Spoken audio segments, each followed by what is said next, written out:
الحمد لله وكفى وسلام على عباده الذين اصطفى خصوصا على سيد الأنبياء والرسل وعلى آله وأصحابه ومن تبعهم بإحسان إلى يوم الدين.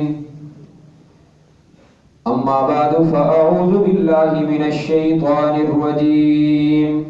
بسم الله الرحمن الرحيم. والعصر إن الإنسان لفي خسر إلا الذين آمنوا وعملوا الصالحات وتواصوا بالحق وتواصوا بالصبر. وقال عليه الصلاة والسلام: ألا كلكم راع وكلكم مسؤول عن رعيته، أو كما قال عليه الصلاة والسلام: آمنت بالله صدق الله مولانا العظيم وصدق رسوله النبي الكريم ونحن على ذلك من الشاهدين والشاكرين والحمد لله رب العالمين. اللهم صل على سيدنا ومولانا محمد وعلى آل سيدنا ومولانا محمد أفضل صلواتك بعدد معلوماتك وبارك وسلم وصل عليه. سبحانك لا علم لنا إلا ما علمتنا إنك أنت العليم الحكيم.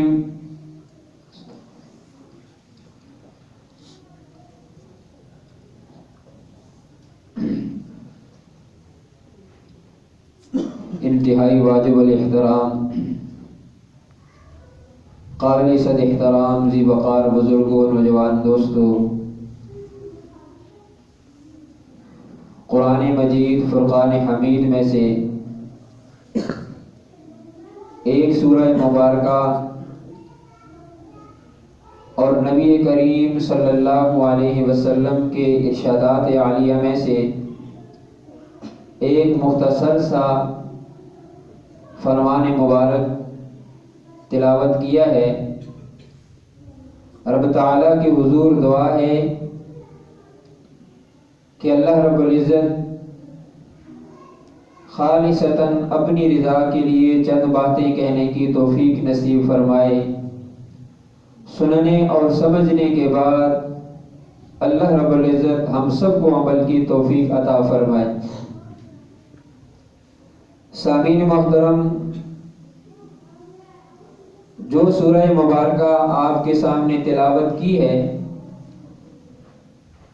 شاید ہی کسی مسلمان کا ایسا سینہ ہو کہ جس کے اندر یہ سورہ محفوظ نہ ہو. یعنی ہر مسلمان کو یہ سورہ مبارکہ یاد ہے، پڑھا لکھا ہے، ان پڑھ ہے، مرد ہے یا عورت ہے، لیکن سورۃ العصر اس کے سینے کے اندر محفوظ ہے. اور قرآن مجید کی مختصر ترین صورتوں میں سے سورۃ العصر کا شمار ہوتا ہے. قرآن میں غالباً 3 صورتیں ایسی ہیں کہ جو 3 آیات کے اوپر مشتمل ہیں. ایک تو یہی سورۃ العصر ہے، دوسری سورۃ الکوثر ہے، اور تیسری غالباً سورۃ النصر ہے، کہ جو 3 آیات کے اوپر مشتمل ہے. تو بہرحال سورۃ العصر کا شمار میں نے عرض کیا کہ قرآن کی مختصر ترین صورتوں میں سے ہوتا ہے. اور دوسری بات سورۃ العصر کے حوالے سے کہ قرآن کی اولین صورتوں میں سے ہیں. قرآن کی اولین یعنی جو سب سے پہلی صورتیں نازل ہوئی ہیں ان میں سے سورۃ العصر کا بھی شمار ہوتا ہے. اسی طرح کا میرے محترم بزرگوں، سورۃ العصر قرآن کی جامع ترین صورتوں میں سے بھی ہے۔ جامع ترین کا مطلب یہ ہوتا ہے کہ الفاظ اس کے مختصر ہیں یا الفاظ اس کے تھوڑے ہیں، لیکن ان الفاظ کا جو مفہوم ہے یا ان الفاظ کے جو معنی ہیں وہ اتنے وسیع ہیں کہ ایک ایک لفظ کے اوپر گھنٹوں بیان ہو سکتا ہے، تشریح اور توضیح اس کی ایک ایک لفظ کی ہو سکتی ہے۔ اردو زبان کے اندر اس طرح کی بات جب کی جائے، لکھی جائے، کہی جائے کہ جو جامع ہو، تو کہتے ہیں یہ ایسی بات ہے کہ گویا کہ سمندر کو کوزے کے اندر بند کر دیا ہے، دریا کو کوزے میں بند کر دیا ہے، یعنی اتنا بڑا دریا تھا لیکن اس کو کوزے میں بند کر دیا۔ تو اسی طرح میرے محترم بزرگوں، سورۃ العصر جامع ترین صورتوں میں سے اس کا شمار ہوتا ہے کہ اللہ رب العزت نے اس سورہ مبارکہ کے اندر جو مضامین اور اس سورہ کا جو مفہوم ہے وہ اتنا وسیع ہے، لیکن اللہ نے اس وسیع مفہوم کو مختصر الفاظ کے اندر سورۃ العصر میں بیان کر دیا ہے۔ یہی وجہ ہے امام شافعی رحمۃ اللہ علیہ کے حوالے سے، سورۃ العصر کے حوالے سے امام شافعی رحمہ اللہ فرماتے ہیں اگر لوگ صرف سورہ عصر کے اندر تدبر کرتے، سورۃ العصر میں غور و فکر کرتے، تو فرمایا کہ ان کی ہدایت کے لیے یہ سورۃ العصر بھی کافی ہے۔ اور ایک دوسرا قول امام شافعی کا یہ بھی ہے کہ اگر اللہ رب العزت صرف سورۃ العصر کو نازل کر دیتے، باقی قرآن نازل نہ ہوتا، قرآن کی باقی آیات یا باقی صورتیں نازل نہ ہوتی، صرف ایک سورۃ العصر کو اللہ نازل کر دیتے، تو فرمایا کہ انسان کی ہدایت اور رہنمائی کے لیے یہ ایک سورت بھی کافی تھی۔ تو بہرحال اللہ رب العزت نے اس سورہ مبارکہ کے اندر ایک دعویٰ کیا ہے، اور پھر اس کے بعد اللہ رب العزت نے 4 باتوں کا ذکر فرمایا ہے۔ دعویٰ اللہ یہ کر رہے ہیں، اور دعویٰ اللہ زمانے کی قسم اٹھا کے کہتے ہیں والعصر ان الانسان لفی خسر، قسم ہے زمانے کی، ان الانسان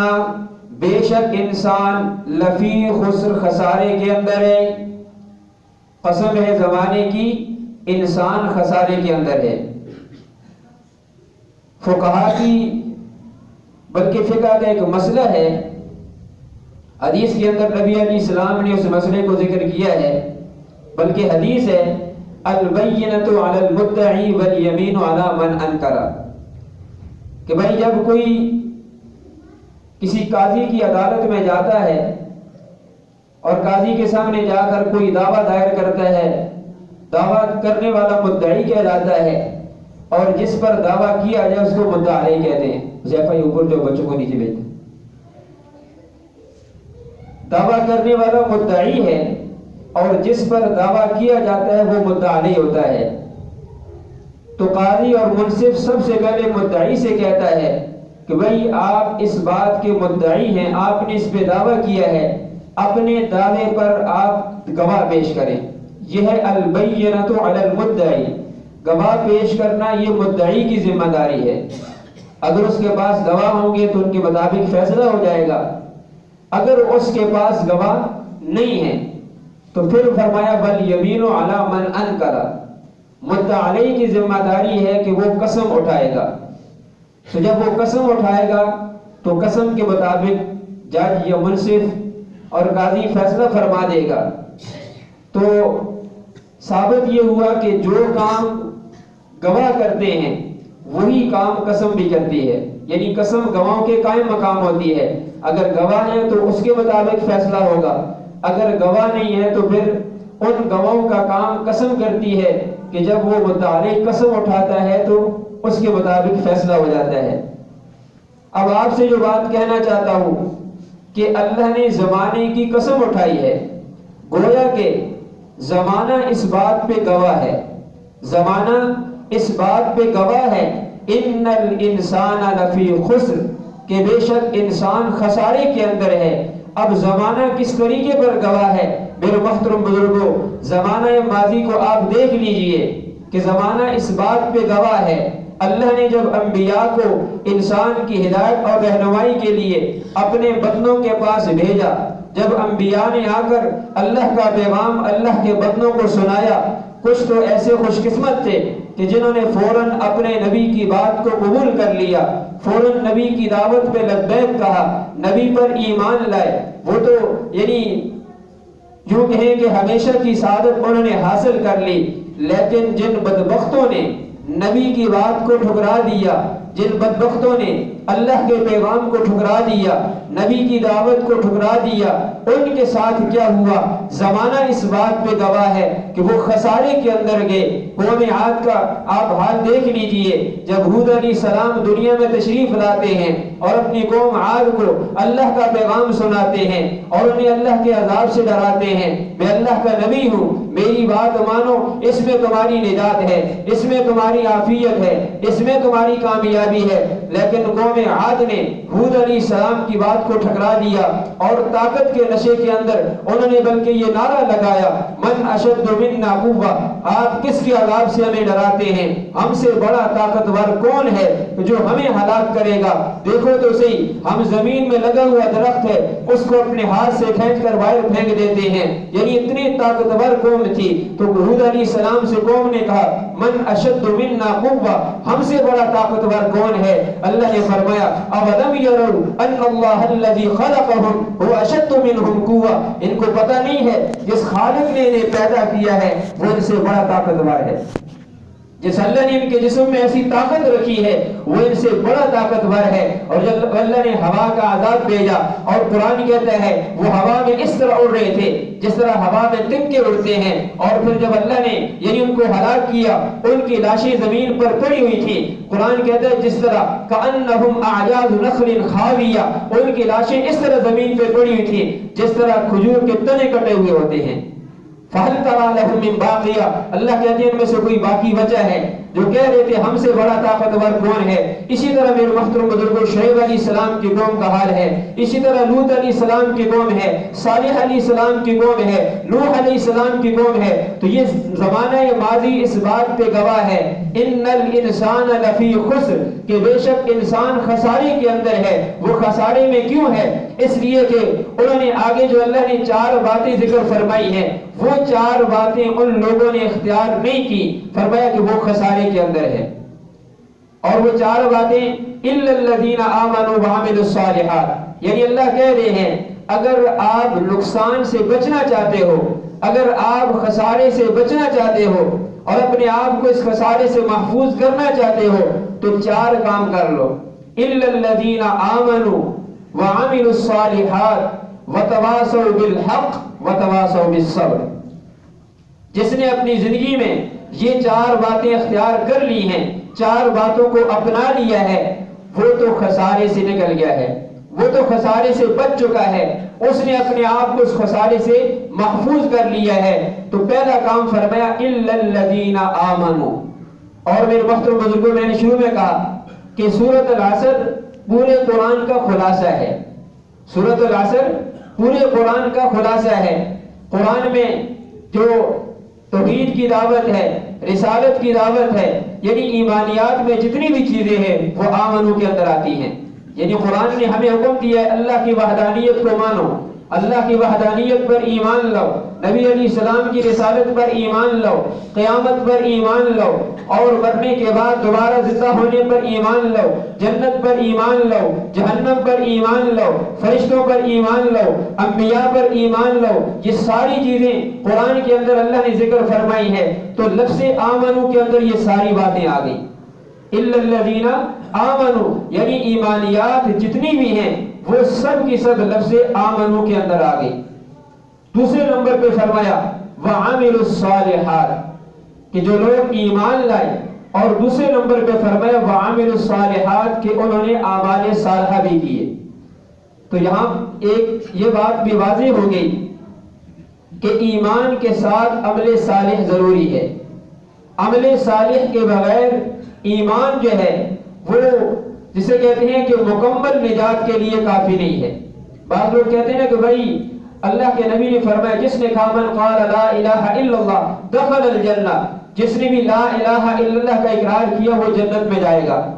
بالکل یہ نبی علیہ السلام کا ارشاد مبارک ہے اور ہمارا ایمان ہے۔ زمین و آسمان کا نظام درم برم ہو سکتا ہے، اوپر نیچے ہو سکتا ہے، لیکن اللہ کی قسم اللہ کے محبوب صلی اللہ علیہ وسلم کی زبان مبارک سے نکلی ہوئی بات غلط نہیں ہو سکتی۔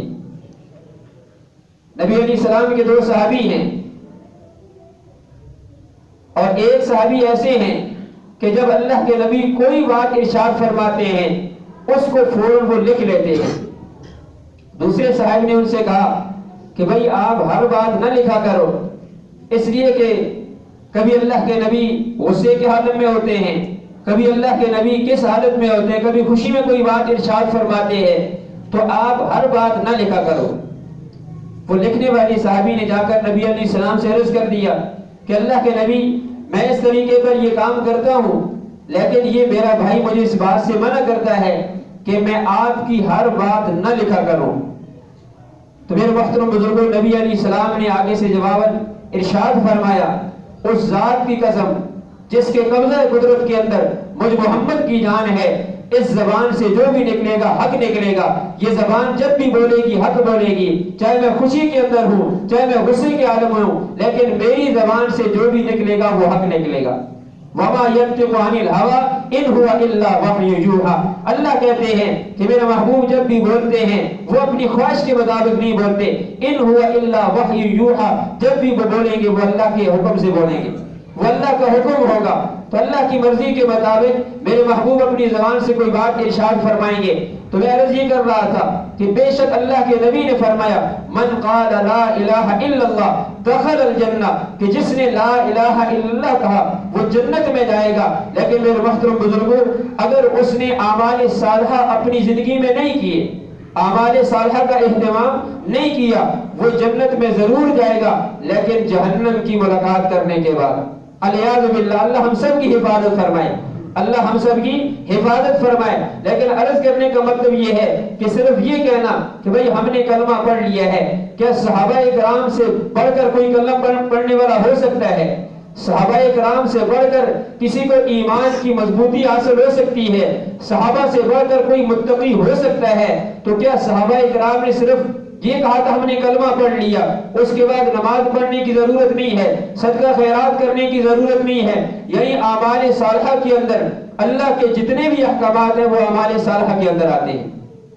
اللہ کے جتنے بھی، یعنی قرآن میں دو ہی چیزیں ہیں نا احکام کے حوالے سے، ایک کو اوامر کہتے ہیں، دوسرے کو نواہی کہتے ہیں۔ اوامر کا معنی ہے کرنے والے کام، نواہی کا معنی ہے نہ کرنے والے کام۔ تو قرآن میں اللہ نے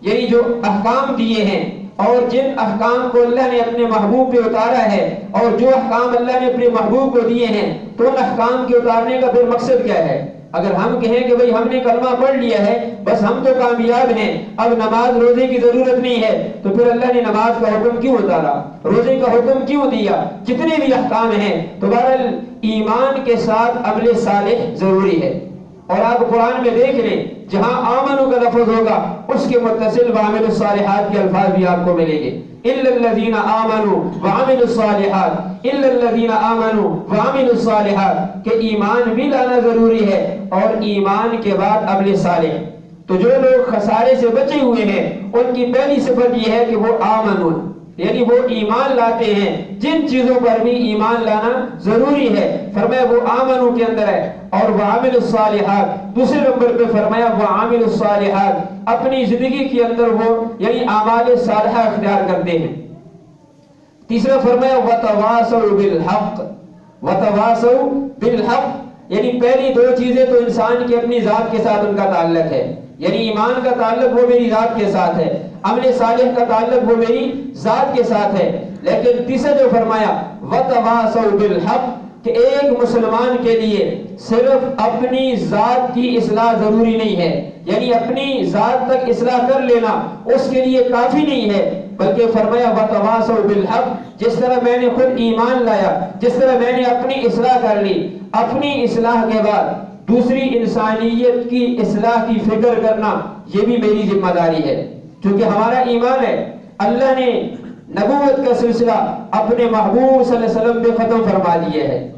اور یہ بھی ہمارے ایمان کا حصہ ہے کہ قیامت تک کے لیے نبی علیہ السلام کا دین باقی رہے گا، قیامت کی صبح تک نبی علیہ السلام کی شریعت اور نبی علیہ السلام کا لایا ہوا دین قیامت کی صبح تک یہی دین اسلام رہے گا۔ اب وہ کیسے رہے گا میرے محترم بزرگوں؟ اس کی ایک ہی صورت ہے کہ اللہ جو کام انبیاء سے لیا کرتے تھے اللہ نے وہی ذمہ داری وہی کام امت محمدیہ کے قدموں میں ڈال دیا ہے، امت محمدیہ کی ذمہ داری اللہ نے لگا دی ہے۔ تو وَتَوَاصَوْا بِالْحَقِّ کے اندر یہی فرمایا کہ وہ دوسروں کو بھی حق کی تلقین کرتے ہیں، اپنی اصلاح بھی انہوں نے کی ہے لیکن دوسروں کی اصلاح کی فکر بھی انہیں ہے۔ اور ایک حدیث میرے ذہن کے اندر آ گئی، حدیث میں آتا ہے نبی علیہ السلام نے فرمایا اللہ نے جبرائیل امین کو حکم دیا کسی بستی کے حوالے سے، کسی آبادی کے حوالے سے، اقلب مدینہ کذا و کذا، یعنی فلاں بستی پر، فلاں شہر پر اور فلاں لوگوں پر اللہ نے فرمایا میرا عذاب نازل کر۔ گناہگار لوگ تھے، اللہ کے نافرمان اور باغی تھے، تو چنانچہ اللہ کے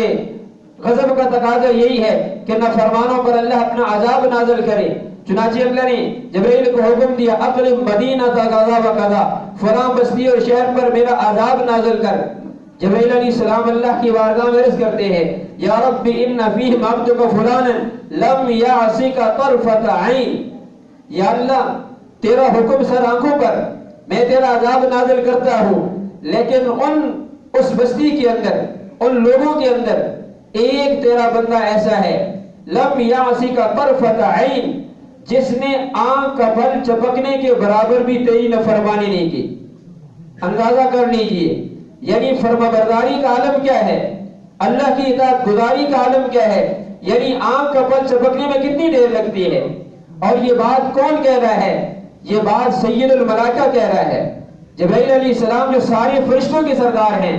اور جن کی امانت اور صداقت کی گواہی اللہ دیتے ہیں۔ جبرائیل کی امانت امین ہونے کا اللہ نے قرآن کے اندر ذکر کیا ہے کہ جبرائیل امین ہے، یہ وحی لانے والا جو فرشتہ ہے یہ امین ہے، یہ سچا ہے۔ تو پھر آپ اندازہ کریں کہ جبرائیل علیہ السلام جیسا فرشتہ جو سید الملائکہ ہے، جس کی امانت اور صداقت کی گواہی رب دیتا ہے، وہ اس فرمانبردار کی فرمانبرداری کی گواہی دیتا ہے کہ یا اللہ وہ ایسا تیرا فرمانبردار بندہ ہے کہ جس نے آنکھ کا بل چپکنے کے برابر بھی تیری نافرمانی نہیں کی ہے، ایسے وہ اللہ کا فرمانبردار ہے۔ میرے محترم بزرگوں، اللہ کی طرف سے جواب کیا آیا؟ اللہ نے کیا فرمایا؟ اللہ نے فرمایا اقلب علیہ، پہلے اس فرمانبردار پر میرا عذاب نازل کر۔ اقلب علیہ وعلیہم، گناہگاروں کا نمبر تو بعد میں ہے، پہلے اس فرمانبردار پر میرا عذاب نازل کر۔ اس کی وجہ کیا ہے؟ اس کی وجہ اللہ نے فرمایا یہ ہے کہ یہ اپنی نماز میں لگا ہوا تھا، یہ اپنی اصلاح کے اندر لگا ہوا تھا، لیکن اس کے پڑوس کے اندر میری نافرمانیاں ہوتی تھی، اس کے گھر کے اندر میری نافرمانی ہوتی تھی، اس کے اہل و عیال کے اندر میرے نافرمان موجود تھے، لیکن یہ اپنی نماز اور اپنے روزے کے اندر یعنی اپنی اصلاح کے اندر یہ لگا ہوا تھا، اس نے دوسروں کی فکر نہیں کی ہے۔ اللہ نے فرمایا اس پر پہلے عذاب نازل کر، گناہگاروں پر بعد میں عذاب نازل کر۔ میرے محترم بزرگوں، ثابت یہ ہوا اگر میں ایمان لایا، اگر میں نے اپنی اصلاح کر لی لیکن میں اپنے اہل و عیال کی فکر نہ کروں، میں اپنے دوست احباب کی فکر نہ کروں، میں دوسرے مسلمان بھائیوں کی فکر نہ کروں، تو مجھے بات ذہن سے نکال دینی چاہیے کہ میرا ایمان، میری نماز، میری اصلاح مجھے اللہ کے عذاب سے بچا لے گی۔ یہ خیال است و محال است، خیال است و محال است جنوں، اس لیے کہ اللہ قرآن کے اندر کہتے ہیں وَاتَّقُوا فِتْنَةً لَا تُصِيبَنَّ الَّذِينَ ظَلَمُوا مِنْكُمْ خَاصَّةً، وَاتَّقُوا فِتْنَةً، ڈرو اس عذاب سے، ڈرو اس آزمائش سے، ڈرو اس اللہ کی پکڑ سے۔ وَاتَّقُوا فِتْنَةً لَا تُصِيبَنَّ الَّذِينَ ظَلَمُوا مِنْكُمْ خَاصَّةً، جو صرف ظالموں کے ساتھ خاص نہیں ہوگا، جب اللہ کا عذاب آئے گا وہ صرف ظالموں کے ساتھ خاص نہیں ہوگا، بلکہ جن لوگوں نے ظالموں کو ظلم سے نہ روکا ہوگا، جن فرما برداروں نے نافرمانوں کو اللہ کی نافرمانی سے نہ روکا ہوگا، اللہ نے فرمایا ان پر بھی میرا عذاب آئے گا، ان پر بھی میرا عذاب آئے گا۔ اس لیے میرے محترم بزرگوں، یعنی وتواصوا بالحق کا مطلب یہ ہے کہ اپنی اصلاح کے بعد دوسری انسانیت کا سوچنا اور دوسری انسانیت کی اصلاح کی کوشش کرنا۔ فرمایا کہ جو لوگ اپنی زندگی میں یہ کام کرتے ہیں، فرمایا وہ خسارے سے بچ سکتے ہیں۔ پہلے فرمایا ان الانسان لفی خسر، کہ بے شک انسان خسارے میں ہے، لیکن آگے اللہ نے 4 باتیں ذکر کی ہیں کہ جنہوں نے اپنی زندگی میں یہ 4 باتیں اختیار کر لی ہیں وہ خسارے سے بچ گئے ہیں۔ اور چوتھی بات فرمایا وتواصوا بالصبر، کہ وہ ایک دوسرے کو صبر کی تلقین کرتے ہیں، یعنی اپنی اصلاح کرنا اور دوسروں کی فکر کرنا اور دوسروں کو اللہ کا پیغام پہنچانا۔ ظاہر بات ہے یہ ایسا کام ہے کہ اس کام کے کرنے والوں پر پریشانیاں بھی آتی ہیں، رکاوٹیں بھی آتی ہیں، مسائب بھی آتے ہیں۔ یعنی امام الانبیاء صلی اللہ علیہ وسلم جیسی ہستی، ان پر یعنی مسائب کا اور یوں کہیں کہ تکالیف کے پہاڑ ٹوٹے۔ طائف کا سفر آپ کے سامنے ہے کہ اللہ کے نبی جب مکے والوں سے مایوس ہوتے ہیں، نبی علیہ السلام کے چچا ابو طالب کا انتقال ہوا، یہ سن 10 نبوی کا واقعہ ہے، اور نبی علیہ السلام کی غمگسار بیوی حضرت خدیجہ کا انتقال ہوتا ہے، تو یہ اس کو عام الحزن کہتے ہیں، یعنی پریشانیوں والا سال، کہ ابو طالب اگرچہ وہ ایمان نہ لائے لیکن نبی علیہ السلام کا سہارا تھے، اور حضرت خدیجہ جو ایمان بھی لائی، اور نبی علیہ السلام کو جب لوگ پریشان کرتے تھے، جب آپ گھر تشریف لاتے تو آپ کو ایسی تسلی دیتی کہ نبی علیہ السلام سارے غموں کو بھول جاتے۔ 10 نبوی میں حضرت خدیجہ کا بھی انتقال ہوا اور ابو طالب کا بھی انتقال ہوا، اور نبی علیہ السلام مکے والوں سے مایوس ہو کر طائف کی طرف جاتے ہیں کہ شاید وہ لوگ میری بات مان لے، اور طائف والوں نے نبی علیہ السلام کے ساتھ جو معاملہ کیا، نبی علیہ السلام کے ساتھ جو رویہ اختیار کیا، ہر مسلمان اسے جانتا ہے کہ وہ انہوں نے کیا سلوک نبی علیہ السلام کے ساتھ کیا۔ آپ کی بات کو بھی ٹھکرا دیا اور آپ کے پیچھے اوباش قسم کے لڑکے لگا دیے جو اللہ کے نبی کو پتھر مار رہے ہیں، اللہ کے نبی کو، یہاں تک کہ آپ کا جسم مبارک لہان ہو گیا اور زخموں سے چور چور ہو گیا، بلکہ حدیث میں آتا ہے کہ پاؤں نالین مبارک خون کی وجہ سے پاؤں کے ساتھ چپک گئے، خون جمع اور نالین مبارک آپ کے پاؤں مبارک سے چپک گئے، اور اتنے میں عتبہ اور شیبہ جو اللہ کے نبی کے دشمن ہیں اور وہ اپنے انگور کے باغ میں ہے، جب نبی علیہ السلام کی حالت دشمنوں نے دیکھی انہیں بھی ترس آ گیا، اور وہ اپنے غلام غداس کو ایک یعنی انگور کا خوشہ لے کر بھیجتے ہیں کہ جا کر اس شخص کو یہ انگور پیش کرو۔ نبی علیہ السلام کے پاس جب وہ حضرت غداس رضی اللہ تعالیٰ عنہ وہ انگور کا خوشہ لے کر آتے ہیں، میرے محترم بزرگوں اندازہ کیجئے زخموں سے چور چور ہے، بدن زخموں سے چور چور ہے، حالت میں نے آپ کے سامنے ذکر کر دی، لیکن جب حضرت غداس آتے ہیں تو نبی علیہ السلام ان کو دعوت دینے لگ جاتے ہیں۔ نبی علیہ السلام ان کو دعوت دے رہے ہیں، اگر طائف والوں نے میری بات ٹھکرا دی ہے، اگر میری یہ حالت ہوگی ہے، لیکن اللہ کے نبی مایوس نہیں ہوئے، اللہ کے نبی مایوس نہیں ہوئے۔ یعنی کہنے کا مقصد یہ ہے تکلیف آتی ہے، پریشانی آتی ہے، بندے کو وہاں پر صبر کا مظاہرہ کرنا چاہیے، وہاں استقامت اختیار کرنی چاہیے۔ تو اللہ کے نبی نے حضرت غداس کو دعوت دینی شروع کر دی اور حضرت غداس کلمہ پڑھ کے مسلمان ہو گئے، حضرت غداس کلمہ پڑھ کے مسلمان ہو گئے۔ تو اللہ کے نبی نے کہا اگر طائف والوں نے میری بات ٹھکرا دی ہے، اگر یہ غداس بھی ایمان لے آئے ہماری نجات کے لیے کافی ہے۔ اس لیے میرے محترم بزرگوں، یعنی کوئی انسان ہے اگر وہ ہماری دعوت قبول کر لیتا ہے، اگر ہم نے اس کو اللہ کا پیغام پہنچایا اور اس نے ہماری بات مان لی تو ہماری نجات کے لیے وہ بات کافی ہے۔ اللہ کے نبی کا مشہور فرمان ہے کہ من دل علی خیر فلہ اجر مثل فاعلہ، اگر کسی نے کسی کو نیکی کی دعوت دی ہے جتنا ثواب اللہ اس نیکی کرنے والے کو دیں گے، فرمایا اتنا ہی ثواب دعوت دینے والے کو ملے گا۔ اگر ہم نے کسی کو نماز کی دعوت دی، ہماری دعوت سے اس نے نماز شروع کر دی، تو جتنا ثواب اللہ اس نماز پڑھنے والی کو دیں گے اتنا ہی ثواب، بلکہ ایک حدیث میں آتا ہے بغیر اس کے ثواب کے اندر کسی کمی کے، بغیر اس کرنے والے کے ثواب میں کسی کمی کے، اللہ پاک اتنا ہی ثواب اسے بھی عطا کریں گے کہ جس نے اس کو نماز کے اندر لگایا ہے۔ اور میرے محترم بزرگوں، اس وقت پوری دنیا میں تبلیغی جماعت کی صورت میں جماعتیں پھر رہی ہیں، اور الحمدللہ ہماری مسجد کے اندر بھی یہ مہمان آئے ہوئے ہیں، یہی فکر اور طلب لے کر ہمارے پاس آئے ہیں۔ انہوں نے ہم سے کوئی ایسا مطالبہ نہیں کیا، نہ ہم سے پیسے مانگتے ہیں، نہ ہم سے کھانا مانگتے ہیں، کھانا بھی اپنا، خرچہ بھی اپنا ہے، اور ہم سے صرف یہی کہتے ہیں کہ بھائی اللہ کی رضا کے لیے ہماری بات سن لو، اللہ کی رضا کے لیے ہماری بات سن لو۔ تو بہرحال میرے محترم بزرگوں، خلاصہ یہ ہے، سورۃ العصر کے اندر اللہ نے ایک دعویٰ کیا، انسان خسارے میں ہے، اور آگے اللہ نے 4 باتیں ذکر کی ہیں کہ جس آدمی نے اپنی زندگی میں یہ 4 باتیں اختیار کر لی ہیں، آمنوا وعملوا الصالحات وتواصوا بالحق وتواصوا بالصبر، ان 4 باتوں پہ جو کاربن ہے، ان 4 باتوں پر جو اپنی زندگی میں عمل کر رہا ہے، اللہ کا قرآن کہہ رہا ہے وہ انسان خسارے سے بچ چکا ہے۔ اللہ سے دعا ہے کہ اللہ پاک صحیح معنوں میں یہ 4 باتیں ہمیں اپنی زندگی میں اختیار کرنے کی توفیق نصیب فرمائے۔ وما علینا الا البلاغ۔